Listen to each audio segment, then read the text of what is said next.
প্রিয় দর্শক, IBTV info অনুষ্ঠানে আপনাদের সবাইকে স্বাগত জানাচ্ছি। সৌরভ ইমাম। এই অনুষ্ঠানে আমরা বাংলাদেশের রাজনীতি, আমেরিকার রাজনীতি, রিয়েল এস্টেট, মর্টগেজ সহ নানা বিষয়ে কথা বলি, গুরুত্বপূর্ণ বিষয়ে কথা বলি, যে বিষয়গুলো আপনাদের প্রাত্যহিক জীবনে উপকার আসতে পারে। আজ আমরা কথা বলবো বাংলাদেশের রাজনীতি নিয়ে।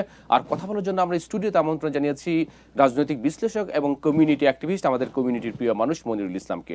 মনিরুল ইসলাম, আপনাকে স্বাগত জানাচ্ছি আমাদের অনুষ্ঠানে। ধন্যবাদ আপনাকে। জি, আপনি তো নানা বিষয়ে খবর রাখেন। আমেরিকা থাকলেও আপনার হৃদয় সবসময় বাংলাদেশে থাকে। বাংলাদেশের রাজনীতি সম্পর্কে খুব ভালো ধারণা রাখেন। বাংলাদেশের বড় একটা চেঞ্জ হয়েছে, আমরা সবাই জানি। মাত্র ক্ষমতা গ্রহণ করলো প্রায় 3 মাসের মতো কাছাকাছি হয়ে যাবে। বাংলাদেশ জাতীয়তাবাদী দল বিএনপির নেতৃত্বাধীন যে সরকার গঠন করা হয়েছে, তারেক রহমান, সবকিছু মিলিয়ে বিএনপি সরকারকে, তারেক রহমানকে আপনার কেমন মনে হচ্ছে? কিভাবে যে দেশ যারা পরিচালনা করতেছে, আপনার দৃষ্টিতে কি মনে হচ্ছে? ধন্যবাদ। তারেক রহমান যে প্রাইম মিনিস্টার হলো এখন, বয়সে ইয়াং, তার বাবাও দেশের প্রেসিডেন্ট ছিলেন, তার মা প্রাইম মিনিস্টার ছিলেন দীর্ঘদিন।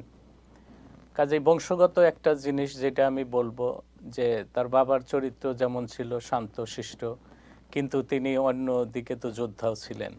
রণাঙ্গনের যুদ্ধ করেছেন তিনি, একদম বীর বিক্রমে যুদ্ধ করেছে। তার সাথে যারা যারা যুদ্ধ করেছে সবার কাছেই আমরা একই ধরনের দৃষ্টিভঙ্গি দেখি, যে রণাঙ্গনে তিনি ছিলেন একজন রিয়েলি দেশপ্রেমিক বীর যোদ্ধা।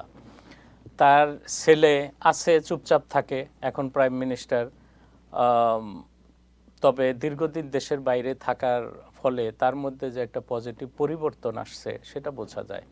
আর বংশগত একটা লক্ষণ তো তার মধ্যে পরিলক্ষিত হয়। লিডারশিপ, যেটা লিডারশিপ, হ্যাঁ, এমনি আছে। ভদ্র হলেও যে সে এত কোমল, এত সফট চরিত্রের হবে তা না, কিন্তু সবেমাত্র আসলো তো ক্ষমতায়। কাজে বুঝে শুনে তো পা বাড়াতে হবে, দেশ চালাতে হবে। বাইরে থেকে একটা কথা বলা যেমন সহজ, ক্ষমতার গণ্ডির মধ্যে থেকে আর ক্ষমতার শীর্ষে থেকে ঠিক ওইভাবে কথা বলা ঠিক হচ্ছে না, হবে না, সেটা তিনি খুব ভালোভাবেই জানেন। কাজেই মানুষ কথার চেয়ে কাজ বেশি পছন্দ করে। তার দ্বারা কাজ হচ্ছে। এই 2 মাস হয়ে গেল প্রায়। এই 2 মাসে তো একজন মানুষকে জাজ করা যায় না, অবশ্যই না, এটা সময় না। আর আমাদের মতো দেশে সবকিছু তো সাজানো গোছানো থাকে না, সবকিছু এলোমেলো। সবকিছু এলোমেলো। সেই এলোমেলো অবস্থার থেকে জনাব Tarique Rahman as a prime minister এবং তার যে ক্যাবিনেট গঠিত হয়েছে, ভালো, অনেক ইয়াং স্টার এসেছে এখানে, অভিজ্ঞ ব্যক্তিরাও এসেছেন এই ক্যাবিনেটে, মন্ত্রী পরিষদে। কাজে আশা করা যায় যে হয়তো দেশের মানুষ যে আকাঙ্ক্ষা নিয়ে বিএনপিকে ভোট দিয়ে বিপুল সংখ্যাগরিষ্ঠতা দিয়েছে, তারেক রহমান সে মর্যাদা রাখতে পারবেন।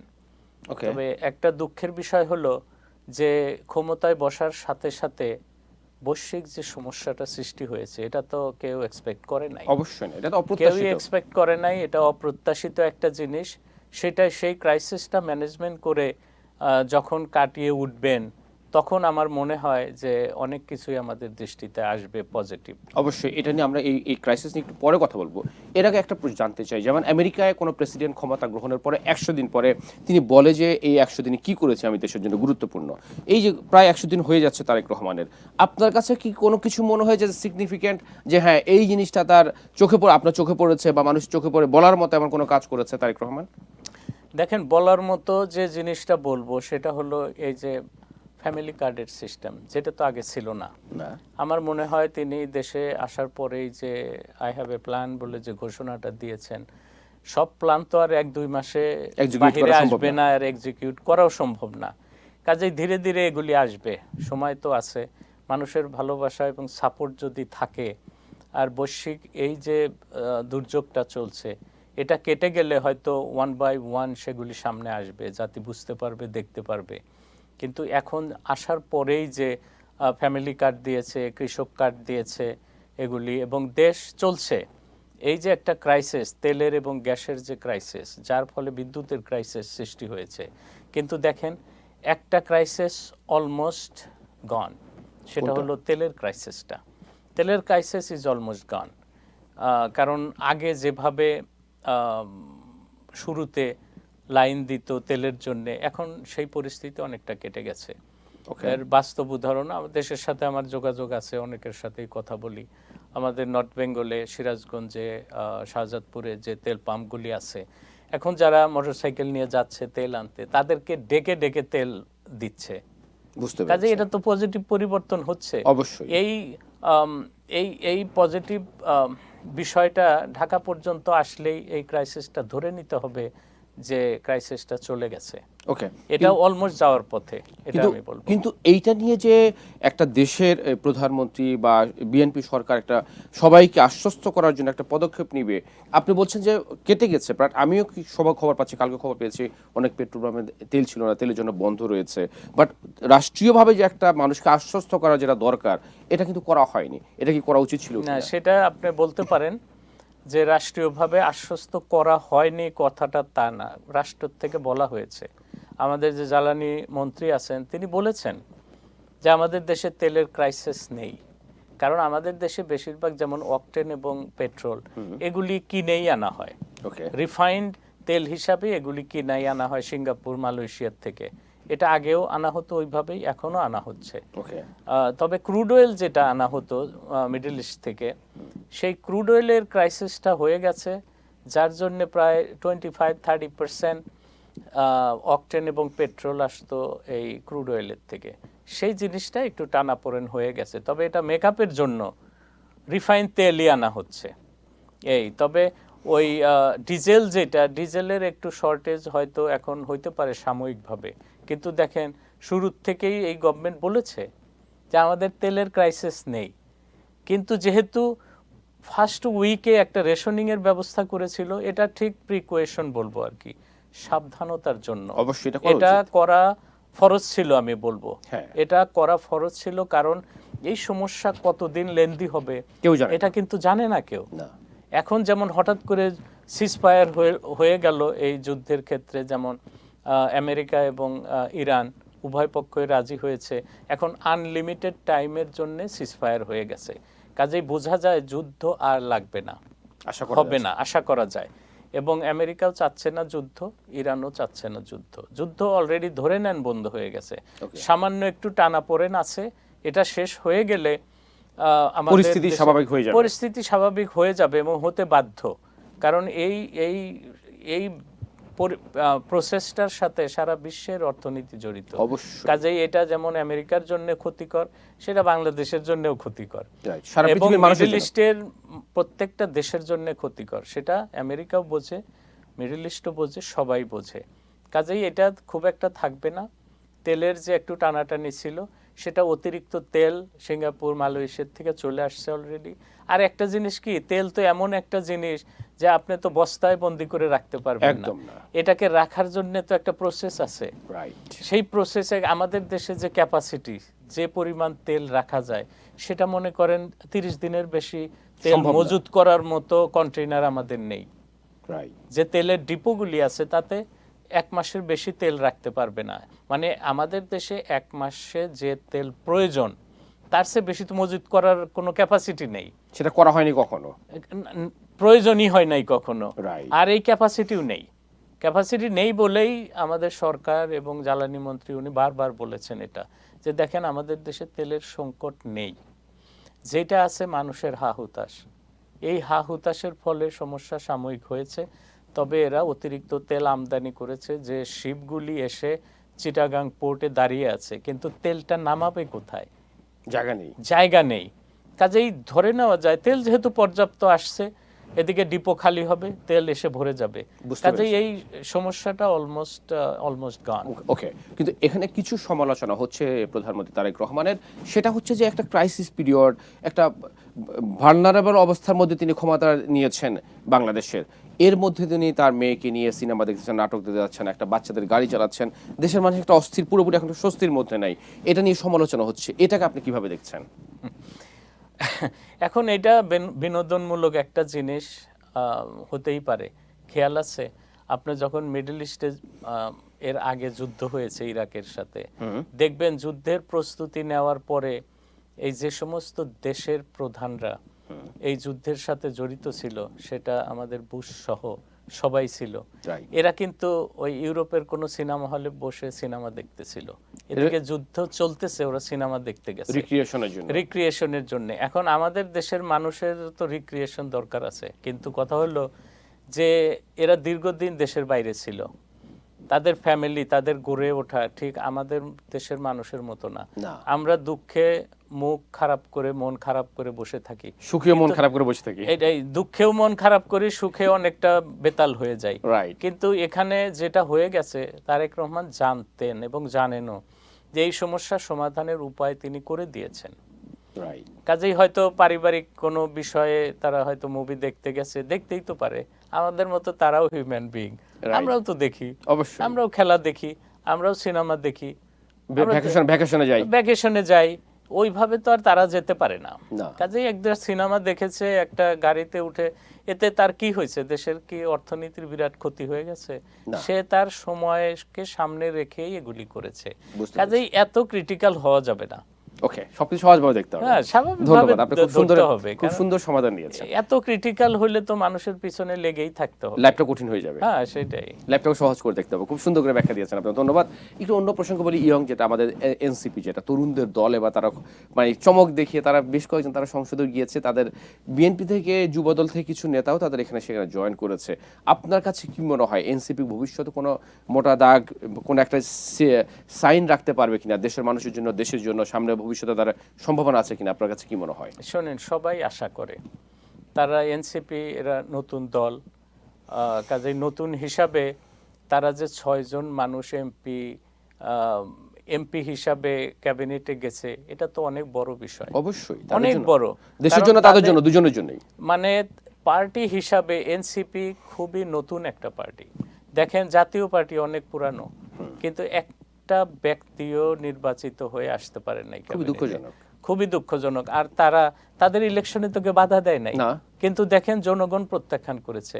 আর এই যে এনসিপি একটা আসন পেল না, আপনি যেটা বললেন, খুবই দুঃখজনক, একটা আসন পায় নাই, এটা খুবই দুঃখজনক। সেই হিসাবে এনসিপি যে 6টা আসন পেয়েছে, দেখেন তাদের বয়স কত, যারা নির্বাচিত হয়েছে এই 25-27-28 মধ্যে, বিলো 30 সবাই। এই যে হাসনাত আব্দুল্লাহ, তারপরে নাহিদ ইসলাম, এর বয়স কত? আক্তার, এদের বয়স কত? বিলো 30। ওরা অথচ আজকে 2 বছর আগে ওরা কিন্তু আপনার একটা স্টুডেন্ট ছিল, মেম্বার ইলেকশন করবে কিনা সেই কনফিউশনে থাকতো। সেটাই, স্টুডেন্ট ছিল, কিন্তু দেশের মানুষ তাদেরকে, তাদের অবদানকে মূল্যায়ন করেছে। এই যে যুদ্ধটা তারা লড়েছে, নেতৃত্ব দিয়েছে, দেশের মানুষ এত অকৃতজ্ঞ না, মূল্যায়ন করেছে। এবং ক্যাবিনেটে, সংসদে তাদের যে ভূমিকা দেখছি, আমার মনে হয় তারা অনেক দূর যাওয়া উচিত। হ্যাঁ, যাবে। এবার যদি 6টা পেয়ে থাকে, নেক্সট ইলেকশন পর্যন্ত তাদের যে মুভমেন্ট দেখছি, এবং অন্যান্য দল থেকে নেতা এবং কর্মীরা যেভাবে এনসিপিতে যোগদান করতেই পারে। আমি কিন্তু এটাকে দোষের কিছু দেখি না, কারণ বাংলাদেশে যতগুলি দল রাজনীতি করে, সব দলই এমন ভাঙ্গা গড়ার মাধ্যমেই প্রতিষ্ঠিত। এই রদবদল সবসময় হয়েই থাকবে। কাজেই আজকে হয়তো বিএনপিতে যারা হয়তো অসন্তুষ্ট, অত হ্যাপি হতে পারছে না, হয়তো পজিশন পাচ্ছে না, কিংবা যেটাই হোক, তা যে কর্মী সন্তুষ্ট হতে পারছে না, সে অবশ্যই পথ খুঁজবে অন্য একটা দলে যাওয়ার জন্যে। এবং এনসিপি সেই ক্ষেত্রে তো তাদের ওপেনিং আছে অবশ্যই। কাজেই মানুষ যে কোনো দল ছেড়ে ওখানে যেতে পারে। যেমন কিছু কিছু ছোট দল আছে, ইলেকশনের আগে দল ছেড়ে বিএনপিতে যোগ দিয়েছে, আবার বিএনপির থেকে অনেকে অন্য দলে গেছে, জামাতে গিয়েছে, আবার এখানে বিএনপির থেকে কিছু কিছু কর্মীরা হয়তো এনসিপিতে আসতেছে। এই ভাঙ্গা গড়া চলতেই থাকবে ভাই, এটা বাধা দেওয়ার কিছু নেই। আর ডেমোক্রেসিতে এটা হইতেই থাকবে, এটা স্বাভাবিক। কাজে আমি মনে করি এটা খুবই স্বাভাবিক, এটা নিয়ে কারোরই প্যানিক হওয়ার দরকার নাই। ওকে, আপনি একটা কথা বললেন একটু আগে, যে তারা এই যুদ্ধ করেছে, মানে 24 যে আন্দোলন হয়েছে, তারা গুরুত্বপূর্ণ ভূমিকা পালন করেছে। কিন্তু বিএনপির কিছু কিছু নেতা এখন বলে যে আসলে বিএনপি আন্দোলনটা করেছে জাস্ট ওরা একটু সামনে ছিল, তাদের অবদানকে খাটো করে দেখার চেষ্টা করা হচ্ছে। আসলে আপনার কি মনে হয় যে বিএনপি লাইমলাইটে ছিল, নাকি অবদান এনসিপির বেশি ছিল?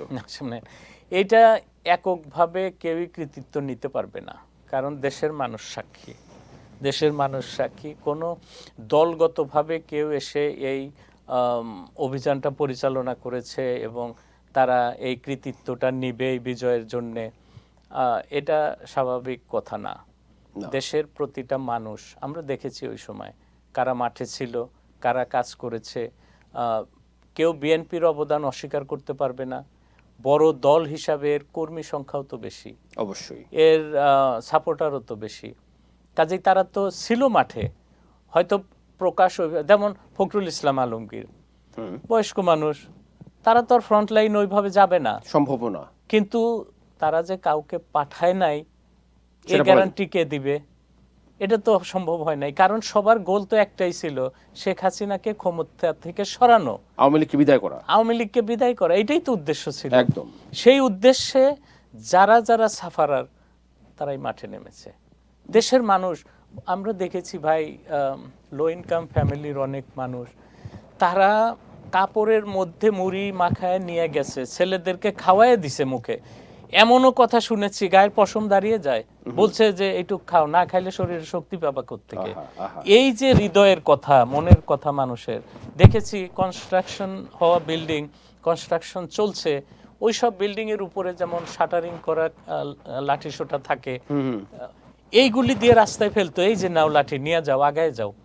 আচ্ছা, এই যে মানুষগুলি আপনি যদি শুধু বলেন শিবির কাজ করেছে, জামাত ইসলাম কাজ করেছে, আজকে যারা এনসিপি করছে তারা তো ওই সময় এনসিপি ছিল না, তারাও তো বৈষম্য বিরোধী ছাত্র আন্দোলনের নেতা ছিল, তারাই একমাত্র এই কাজ করে নেতৃত্ব দিয়েছে, এটা সত্য। কিন্তু তাদের ওই 5 জন লোকই কি শেখ হাসিনাকে বিদায় করার জন্য যথেষ্ট ছিল? না, তাদের প্রতি দেশের মানুষ আস্থা রেখেছে। কারা আস্থা রেখেছে? বিভিন্ন দলের লোকও তার মধ্যে ইনভলভ, যারা দল করে না তারাও ইনভলভ, সাধারণ মানুষ। এই যে যাদের কথা বললাম, এরা কি সহযোগিতা করে নাই? অবশ্যই। পানি দেয় নাই, অবশ্যই খাওয়ার দেয় নাই, দিছে তো। তাদের আপনি অবদান অস্বীকার করবেন কিভাবে? তারা নেতৃত্ব দিয়েছে, অর্থাৎ আপনি এই জন্য দেখেন দেশের মানুষ তাদেরকে মূল্যায়নও করেছে। এই যে 25 বছর 26 বছর বয়স, তাদেরকে এমপি বানিয়েছে দেশের মানুষ, ভোটেই তো হয়েছে। অবশ্যই। তারা কি আসমান থেকে কোনো ওহী দ্বারা নির্বাচিত হয়েছে? এই দেশের মানুষই তাদেরকে ভোট দিছে, কারণ যারা তাদের ডাকে সাড়া দিছে তারাই তাদেরকে ভোট দিছে, কারণ জানছে যে এই ছেলেরা জীবন বাজি রেখে সামনে ছিল। তার অর্থ এই না যে পিছনে কেউ ছিল না, ছিল তো। অর্থাৎ আমরা বলতে পারি আপামর জনসাধারণ এদেশে, শোনেন, শুধু রাজনীতিবিদরা তো আন্দোলন করতে পারে না, আন্দোলনকে সাকসেসফুল করতে হলে আপামর জনসাধারণকে মাঠে আসতে হবে। এবং এই 2024-এ আমরা ওটাই দেখেছি, যুগ যুগ ধরে এটাই হয়ে আসছে, যে দেশের মানুষ সামনে এসেছে। মারবে তো কয়জনকে মারবে, কম লোক তো মারে নাই, অনেক লোক মেরেছে, অনেক লোককে পঙ্গু করে দিয়েছে, চক্ষু নাই, হাত নাই, পা নাই, এমন ঘটনা তো ঘটেছে। কিন্তু এরা কারা? এরা কি বিএনপি করে? এরা কি আওয়ামী লীগ করে? এরা জামাত করে? এরা ওই এনসিপি করে? না, দেশের মানুষ আগায় এসেছে। কাজেই এইখানে আপামর জনসাধারণ সবারই অবদান আছে, এবং যারা নেতৃত্ব দিছে দেশের মানুষ তাদেরকে বয়কট করে নাই, তাদেরকে সাপোর্ট দিয়েছে। 27 বছর বয়সে এটা কোনো এক্সাম্পল আছে যে পার্লামেন্টে বাংলাদেশের ইতিহাসে এরকম নেই, এতগুলো ইয়াং ম্যান আপনার সংসদে যাওয়া হয়নি। তাহলে আমরা বলতে পারি আপনার কথা থেকে যে আপনার সবার সমন্বিত প্রচেষ্টায় আওয়ামী লীগ এবং শেখ হাসিনাকে বিদায় করা সম্ভব হয়েছে, এটা বলা যায়। খুব সুন্দর করে বলেছেন আপনি। আচ্ছা, আপনি তো এবার এই বাংলাদেশের ইতিহাসে প্রথমবারের মতো জামাত, যাদের অনেক অভিযোগ রয়েছে, তারা রাষ্ট্র স্বাধীনতা বিরোধী, তারা দেশদ্রোহী, সবকিছু মিলিয়ে এরপরেও তারা বিরোধী দলে গিয়েছে, সংসদে কথা বলছে, তাদের এই অর্জনটা কিভাবে দেখছেন? এবং তারা গত 2 মাসের মধ্যে প্রায় 3 মাস হয়ে যাচ্ছে, তাদের বিরোধী দলের ভূমিকা, বিরোধী দল হিসেবে তার ভূমিকাটাকে আপনার কেমন দেখছেন? তারা এখানে থাকবে নাকি আরো অনেক দূরে এগিয়ে যেতে পারে? কে এটা বলবো, এটা তো ভবিষ্যৎ বলে দেবে, কারণ তাদের কর্ম, তাদের নেতৃত্ব এবং এই পার্লামেন্টে তারা কি ভূমিকা রাখতে পারে তার উপরে মানুষ ডিসিশন নেবে। এই তাদের প্রতি মানুষের আস্থা আছে ডেফিনেটলি, তা না হলে প্রায় 68 people has been elected. So এই যে একটা বিষয়, এটা তো অনেক বড় পাওয়া বিরোধী দল হিসাবে, তাদের এটা বড় পাওয়া। কিন্তু কথা হলো, তারাই কি এই সন্তুষ্টি নিয়ে বসে থাকবে? না, তারা তো বসে থাকবে না, তারা তাদের কাজ চালিয়ে যাবে। যাতে তাদের পপুলারিটি আরও বৃদ্ধি পায়, যারা ভোট দেয় নাই তাদের কাছে যাবে ভোটের জন্য। আর বিএনপি যারা সরকার গঠন করেছে তাদের তাদের পপুলারিটি ছিল বেশি, কোনো সন্দেহ নেই। কারণ ভোট না দিলে তো আর ভোটারে ভোট না দিলে তো আর এমপি হইতে পারতো না। কাজে এই যে 214, 15, 16, 17, এখন শুনতেছে 218 জন বিএনপির এমপি নির্বাচিত হয়েছেন টোটাল। তো এই জিনিসগুলিতে এমনি এমনি আসে নাই। এখন বিএনপিকেই প্রমাণ করতে হবে যে মানুষ তাদেরকে যতটুকু ভালোবাসে, শ্রদ্ধা করে, তাদেরকে চায়, ভবিষ্যতে তাদের তাদের দক্ষতা, তাদের কর্ম দিয়ে তাদের এই পপুলারিটি টিকিয়ে রাখতে হবে। আর যদি তারা তাদের কর্ম এবং তাদের জনগণের প্রতি দেওয়া যে ওয়াদা তার থেকে যদি সরে আসে, তাহলে ইলেকশনে দেখেন কি হবে সেটা জানি না। তবে বাংলাদেশের ইতিহাস যেটা বলে, যখনই ফেয়ার ইলেকশনের ব্যাপার থাকে তখন দেখবেন যে এই দেশের মানুষ 5 বছর কোনো এক সরকারের পক্ষে খুশি থাকতে পারে না। অর্থাৎ যে দলই সরকার গঠন করুক, কেন যেন 5 বছর তারা দেশের 17 কোটি মানুষকে খুশি রাখতে পারে না। কাজে 5 বছর পর পর তারা অন্যকে দেখতে চায়, অন্য গ্রুপকে দেখতে চায়, চেঞ্জ চায়। এখন এই যে চেঞ্জ চায়, এর জন্য দায়ী কে? যারা সরকার চালায় তারাই দায়ী। আমি বলবো যে ভবিষ্যতে জামাতে ইসলাম যদি ভালো করে, এর পিছনে দুর্বলতা বিএনপিরই থাকবে। আর যদি ওরা যে অবস্থায় আছে সেই অবস্থায় থাকে, তাদের এমপিদের সংখ্যা কমে যায়, এখন যেমন 30% ভোট পেয়েছে, এটা যদি কমতে থাকে তাহলে বোঝা যাবে যে তারা জনগণকে দেওয়া ওয়াদা পালন করে নাই।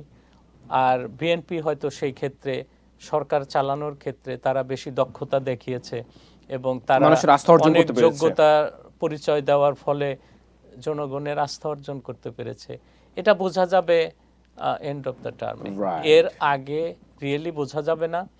এই যে দেখেন শুরুতে যেটা কথা হলো, আপনি জিজ্ঞেস করলেন যে এই যে ক্রাইসিস এটা তো আনএক্সপেক্টেড একদম। এটা ইলেকশনের আগে কেউ জানতো না যে এমন একটা ঘটনা ঘটবে। তবে এই যে ক্রাইসিস, বিএনপি যদি এই ক্রাইসিস ম্যানেজমেন্টে নিজেদের দক্ষতা দেখাতে পারে, জনগণ রিয়েলি তাদেরকে ভালোবাসা শুরু করবে, আবার অ্যাপ্রিসিয়েট করবে। কারণ ধাক্কা তো একটা খাইছে জনগণ। মানুষ এমনই একটা বিষয়, মানুষ এমনই একটা মানে চরিত্রের অধিকারী যে সারাক্ষণ আপনাকে প্রশংসা করবে, কিন্তু আপনি একটু খারাপ করবেন, হয়তো বাধ্যই হচ্ছেন, এটাও যেন কেন মানুষ গ্রহণ করতে পারবে না, গ্রহণ করতে পারে না। এই যে দেখেন যে কথাটা এর আগেও বলতেছিলেন যে এই ক্রাইসিস হলো জ্বালানি মন্ত্রী কোনো কথা বলে নাই, নাকি কথা বলছেন, কিন্তু তার কথাই কেউ পাত্তা দিচ্ছে না, শুনছে না, গ্রহণ করতে পারছে না। অর্থাৎ এই আস্থার অভাব আমাদের দেশের মানুষের মধ্যে আস্থার অভাবটা খুব তাড়াতাড়ি চলে আসে। এটা শুধু আপনি কি মানুষের দোষ দিবেন না রাজনীতিবিদদের দোষ দিবেন? জ্বালানি মন্ত্রী তো রাজনীতিবিদ, তিনি মন্ত্রীও হয়েছেন, তিনি কি রাজনীতিবিদ না? অবশ্যই তার জীবন চলে গেল রাজনীতি করতে করতে, অত্যন্ত দক্ষ। এর আগের টার্মেও 20 বছর আগেও যখন তিনি বিএনপি ক্ষমতায় ছিল তখনই তো জ্বালানি মন্ত্রী ছিলেন, তার তো অভিজ্ঞতা আছে। কিন্তু কিছু কিছু ঘটনা আছে যেগুলি এত সাডেনলি আসে, যেগুলি ম্যানেজ করাটা একটু সময়ের ব্যাপার হয়ে দাঁড়ায়। কিন্তু এই সময়টা দিলে মানুষ ঘুরে দাঁড়ায়। কেউ তো শোনেন, ভোটের জন্য যখন নেতারা গ্রামে গঞ্জে ঘুরে বেড়ায়, তার কনস্টিটিউয়েন্সিতে যায়, তখন তো প্রশ্নের সম্মুখীন কিন্তু কেউ হইতে চায় না। সবাই চায় যে জনগণ খুশি থাকুক, এটা কিন্তু চায়। আর একটা এমপি যখন মন্ত্রী হয়ে যায়, সারাটা দেশের দায়িত্ব তার উপরে চলে আসে। কিন্তু ওই যে ক্রাইসিস তো হঠাৎ করেই আসে, এটা তো বলে দেয় নাই, বলে কয়ে আসে না। আচ্ছা, আপনি মন্ত্রীদের দক্ষতার কথা বললেন। কিছু কিছু মন্ত্রী দেশপ্রেমী অনেকে প্রশ্ন তুলছে, যেমন সালাউদ্দিন, যে দেশপ্রেম নাই, তারা একটা অন্য দেশের পারপাস সার্ভ করছে, এরকম কয়েকজন আছে। এখন এটা যদি হয়ে থাকে, এই দায়িত্ব কার? এটা যে প্রুভ করা, নো, আমরা এই দেশের জন্য কাজ করবো, দেশকে ভালোবাসি, আমরা অন্য কোনো দেশের পারপাস সার্ভ করছি না। এই বিষয় নিয়ে বেশ আলোচিত হচ্ছে ব্যাপক, সোশ্যাল মিডিয়া আপনিও দেখেছেন নিশ্চয়ই। এটাকে কি বলবেন? না, সেটাই আমি যেটা বলবো সেটা হলো, সালাউদ্দিন সাহেব অত্যন্ত দক্ষ একজন ব্যক্তি, আমরা পার্লামেন্ট দেখেই বুঝতে পারি। তার মতো যদি তার মতো যদি ধরেন 20 জন যদি পার্লামেন্টেরিয়ান থাকতো টোটালি, এবং জামাত এনসিপি এবং বিএনপি মিলে তার মতো দক্ষ যদি থাকতো, আমরা পার্লামেন্টকে অন্যভাবে এনজয় করতাম। বুঝতে পেরেছি। কিন্তু ওই 3 দল মিলে তার মতো দক্ষ ব্যক্তি খুঁজে পাওয়া মুশকিল এমন। কিন্তু ওই যে কথা বললেন যে সে ইন্ডিয়ার পারপাস সার্ভ করছে, এমন কথা তো ইন্ডিয়াও স্বীকার করে নাই। ইন্ডিয়া তো স্বীকার করবে না। না, কেন করবে না? আর মানুষের চোখে তো পড়তো যে ইন্ডিয়ার জন্য আমরা কি করছি। স্পেসিফিক জিজ্ঞাসা করেন যে ইন্ডিয়ার জন্য এই সালাউদ্দিন সাহেব কি করছে, সেটা তো জানতে হবে। আন্দাজে বললে তো হবে না যে আমরা ইন্ডিয়ার জন্য কি করলো, প্রাইম মিনিস্টার বা ইন্ডিয়ার জন্য কি করছে, সেটা স্পেসিফিক বলতে হবে। তাছাড়া তো ঢালাওভাবে বলা এমন কথা তো কি বলবো, অনভিজ্ঞ ব্যক্তিরাই বলবে যে এসব ইন্ডিয়ার জন্য করে। আচ্ছা, সালাউদ্দিন সাহেবকে এদেশ থেকে গুম করে নিয়ে যাওয়া হলো ইন্ডিয়ায়। এখন এই একটা বিষয় আছে, মানুষ তার থেকে আন্দাজ করে যে হয়তো ইন্ডিয়ার থেকে ট্রেনিং প্রাপ্ত হয়ে দেশে ফিরেছে, তাতে দেশের কি ক্ষতি হচ্ছে? আমি তো পার্লামেন্টে যেটা দেখতে পাচ্ছি যে স্বরাষ্ট্রমন্ত্রী হিসাবে তার যে অভিজ্ঞতা, তার যে জ্ঞান, সে দিয়ে তো ইন্ডিয়ার পারপাস সার্ভ করছে না, সেই দেশের মানুষেরই পারপাস সার্ভ করছে। তাহলে আমি কেন বলবো যে সালাউদ্দিন সাহেব ইন্ডিয়ার পারপাস সার্ভ করার জন্য এমপি হয়েছেন? তিনি তো এমপি যখন দাঁড়ালেন তখনও তো বলেন নাই যে আমি ইন্ডিয়ার পারপাস সার্ভ করার জন্য এসেছি, বলছে না।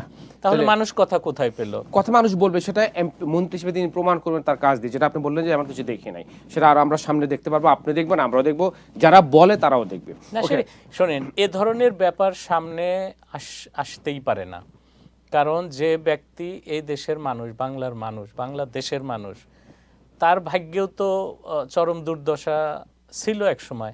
এই যে এতগুলি বছর দেশ থেকে বিদেশে সে থেকেছে, নিজের ইচ্ছায় থেকেছে, আমার তো মনে হয় না। অবশ্যই না, এটা হওয়ার কথাও না। সেটাই, নিজের ইচ্ছায় তো থাকে নাই। অনেকে গুম হয়ে গেছে, ফিরে আসে নাই। অনেকে ফিরে আসে, সে তো ফিরে আসছে বলেই আমরা পার্লামেন্টে তার মতো একজন দক্ষ পার্লামেন্টেরিয়ান দেখছি, এটাও কিন্তু সত্য। কিন্তু আমরা এইটা দেখি নাই যে সে ইন্ডিয়ার হয়ে কিছু বলছে না, কিছু বলছে এমনও শুনি নাই। সেটা প্রকাশ্যে বলবে না যদি হয়ে থাকে, আমরা জানি না। না, প্রকাশ্যে না হলে, এখন ধরেন আরেকটা কথা বলি, কিছু আপনার সময় কেমন আমি জানি না, তবে দেখেন, আচ্ছা দেখেন, এই যে ইউনূস সাহেব তো 18 মাস চালিয়েছেন, রাষ্ট্র পরিচালনা করেছেন। যাওয়ার ঠিক আগে, যেমন 10 তারিখে 12 তারিখে ইলেকশন হলো, তাই না? ফেব্রুয়ারির 12 তারিখে। আচ্ছা, 9 তারিখে সে আমেরিকার সাথে একটা চুক্তি করেছে। সেটা কিসের চুক্তি? সেটা হলো তেল, কৃষি পণ্য, বোয়িং কিনবে, অস্ত্রশস্ত্র কিনবে, এই সব কিছু মিলে, অনেকগুলি আইটেম মিলে একটা চুক্তি হয়েছে ইউনূস সাহেবের সাথে আমেরিকার গভর্নমেন্টের। এখন অনেকেই বলতেছে এটা দেশদ্রোহিতামূলক কাজ করেছে। আসলে দেশদ্রোহিতামূলক কাজ কোনটা হয়েছে? স্পেসিফিক বলেন। কিছু বলতে পারেন। আচ্ছা, এই ইউনূস সাহেবের আগে যখন আওয়ামী লীগ সরকার দেশ চালালো গত 16-17 বছর, তারা বোয়িং কোথা থেকে কিনেছে? বোয়িং তো কিনলে আমেরিকা থেকেই কিনেছে। তার ছেলে এখানে ব্রোকারেজ হিসাবে কাজ করেছে, 3টা প্লেন কিনেছে, সেগুলি বাংলাদেশের বিমান বহরে যুক্ত হয়েছে, স্ট্রং হয়েছে, নতুন প্লেন, এবং সেগুলি ইউরোপ এবং ড্রিমলাইনার 787, সেটাই, এগুলি তো বাংলাদেশ বিমানের ইনকাম বাড়িয়েছে একদম। আচ্ছা, ইনস্টলমেন্টে কিনছে। এখন ইউনূস কি করেছে? ইউনূসও তো এই বোয়িং কেনারই চুক্তি করেছে। এটা তো আগেও আমরা এখান থেকে কিনতাম, এখন চুক্তি করে কিনলে দোষ কি? কেউ কি ফ্রিতে দিবে বাংলাদেশকে? সমালোচনা করলেই তো হলো না। না, সমালোচনা করলে তো একটা গ্রাউন্ড লাগবে যে ভাই তুমি বোয়িং এর সাথে কেন কিনলা? আমি ইন্ডিয়ার থেকে কিনি, কিন্তু আমরা তো ইন্ডিয়ান প্লেন কোনোদিন কিনিও নাই। অবশ্যই না। শেখ হাসিনার সাথে সবচেয়ে ভালো সম্পর্ক ইন্ডিয়ার ছিল, ইন্ডিয়ার থেকে কোনো প্লেন কিনছে? ইন্ডিয়া তো প্লেন নাই। ওরা আচ্ছা, কিনছে কিনা? নাই। চায়নার থেকে কিনছে? কেনে নাই। কোথা থেকে কিনছে? এই বোয়িংই কিনেছে, আমেরিকা থেকে। এয়ারবাস কিনছে? না, কেনে নাই। আচ্ছা, বাংলাদেশ সব সময় হুইট মানে গম কেনে আমেরিকার থেকেই, বুঝছেন? কারণ ইউক্রেনে গম হয়, সেগুলি এক্সক্লুসিভলি মিডল ইস্টে লোকেরা কেনে, কারণ ওই গমগুলির মান অত্যন্ত ভালো। মিডল ইস্টের লোকেরা কেনে, ওগুলি রাজারা কেনে। এখন গম এদেশ থেকেই নেওয়া হইতো। আচ্ছা, এখন যদি আমি চুক্তি করি গম কেনার, সমস্যা কোথায়? অবশ্যই সমস্যা না। হ্যাঁ, পটাটোর দাম এদেশে ধরেন $1 পার কেজি, বাংলাদেশে পাওয়া যায় 20 টাকায়। এখন বাংলাদেশের এমন কি গভর্নমেন্ট আছে যে এইখান থেকে $1 পার কেজি পটেটো নিয়ে বাংলাদেশে 20 টাকা করে বিক্রি করবে? সম্ভব না। চুক্তি করেছে, কিন্তু এটা আমার দরকার নাই, আমি কিনবো না। গম আমার দরকার, আমি ওইটা নিব। সেটাই। সয়াবিন আমার দরকার, ওইটা নিব। এগুলির দরকার আছে কিনা? অবশ্যই। এগুলি কি বাংলাদেশে হয়? হয় না তো। কোনটা? গম তো হয় না। গম হয়, কিন্তু সেটা তো পর্যাপ্ত না। পর্যাপ্ত না। সয়াবিন বাংলাদেশে হয় না, আমরা আনি মালয়েশিয়ার থেকে, আনি ইন্দোনেশিয়ার থেকে, আনি আমেরিকার থেকেও নেই। তো ওইটা চুক্তির মাধ্যমে নিচ্ছি। কিন্তু এই যে দেখেন, কেন বলতেছিলাম সমালোচনা মানুষ করবেই। আপনি সব কিছু পারফেক্টলি চালান, তখন মানুষ বলবে এত পারফেক্ট কেন, নিশ্চয়ই এর মধ্যে কোনো কারণ আছে, কাজে এগুলি বলা যাবে না। দেশের জন্য ক্ষতি কেউ যদি করে, দেশের মানুষের চোখে পড়বে। এই যে চুক্তিটা করেছে, কখন চুক্তি করেছে? যুদ্ধের আগে। যুদ্ধটা যে লাগবে অবধারিত ছিল, এটা কি ইউনূস জানতো, কিংবা দেশের মানুষ জানতো? আর এই চুক্তিটা যদি এতই খারাপ হতো, এখন যে সরকার আছে এরা ক্যান্সেল করে দিবে। সেটাই বাদ যে দিবে, তাহলে ওই বোয়িং কোত্থেকে কিনবে, গম কোত্থেকে নিবে, সয়াবিন কোত্থেকে নিবে, তুলা কোত্থেকে নিবে? এই সমালোচনা আমরা বলতে পারি যে সমালোচনা করার জন্য করা, এটা আসলে আবার এটা না বুঝে করাটা উচিত নয়, এটা আমরা বলতে পারি। আচ্ছা, আমরা অনেক আলাপ করলাম আজকে, অনেক বিষয় আলাপ করলাম। শেষ করার আগে আপনি বর্তমান বিশ্ব প্রেক্ষাপট নিয়ে আমাদের দর্শকদের উদ্দেশ্যে কিছু বলবেন কিনা? না, দেখেন, বিশ্বের যে পরিস্থিতি, এটা সারা বিশ্ব, এটা বৈশ্বিক একটা বিষয় হয়ে গেছে। অর্থাৎ এই যুদ্ধ, যেমন ইসরায়েল, আমেরিকা এবং ইরানের যে যুদ্ধটা, এটা কেউ আশা করে নাই। এটা হঠাৎ শুরু হয়ে গেছে। নিশ্চয়ই কোনো দেশের হয়তো একটা এক্সপেকটেশন ছিল এক ধরনের, কিন্তু যুদ্ধে ইনভলভ হওয়ার পরে বোঝা গেল যে না, তাদের যে বিশ্বাস, তাদের সমরাস্ত্রের উপরে যে বিশ্বাস, সেটা চুরমার হয়ে গেছে, সেটা আর নাই। কাজেই দেখেন, মানুষ তো বুঝতে পারে সহসাই, কারণ আমেরিকা এমন একটা দেশ যে সারা বিশ্বকে চালানোর ক্ষমতা তার। এটা মানে সুপার পাওয়ারেরও সুপার সে। কিন্তু সেও দেখেন, যুদ্ধের এমন একটা পর্যায়ে সে যদি 5 বছরও এই যুদ্ধ চালায় যেত, কি হইতো? কিন্তু আমেরিকা কখনো ওই ধরনের যুদ্ধ করেই না। এই যুদ্ধে গিয়ে সে বুঝতে পেরেছে যে এর বিজয়টা অনেক লেন্দি, কাজে সেই যুদ্ধের মধ্যে থাকবে না। আমেরিকানরাও যুদ্ধ পছন্দ করে। ট্রাম্প কি আমেরিকান না? সেও যুদ্ধ পছন্দ করে। এ দেশের কোন প্রেসিডেন্ট যুদ্ধ করে নাই? কোনো না কোনোভাবে ছিলই, যুদ্ধে ছিল লিপ্ত। এখন দেখেন, এর ফলে হয় কি, যে রাজায় যুদ্ধ করে, প্রজাদের কষ্ট হয়, এটা তো সত্য।